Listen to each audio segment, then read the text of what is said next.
canjeero luqadda ingiliishiga ma ku sheegi kartaa canjeeradaas wax walba aan cunno hay isku day brad canjeero okay canjeero luqadda ingiliishiga waxaa loo yaqaanaa lahooh lahooh ayaa loo yaqaanaa canjeerada luqadda ingiliishiga lahooh haddii aad dhahday jawaabtaada way saxan tahay ingiliishkaan ugu fadhiyaa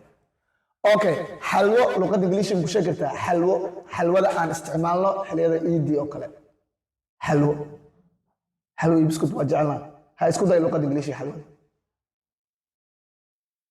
xalwo luqadda ingiliishiga waxaa loo yaqaanaa xalwo luqadda ingiliishiga waxaa loo yaqaanaa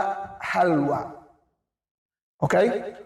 moos bukeni mataqaanaa luqadda ingiliishiga waxa ku dhaho mooska oo waaweyn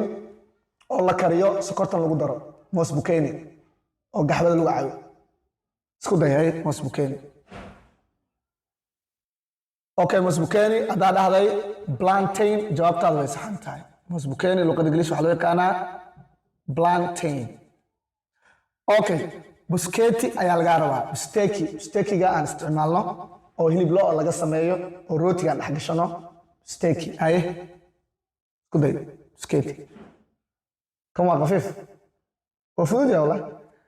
okay busketiga waxaa loo yaqaanaa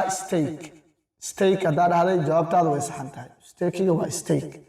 baasta bur oo guryaha lagu sameeyo baasta bur luqadda ingiliishiga waxaa dhahaa comment ka soo qor qofkii hore been ayaan saari doonaa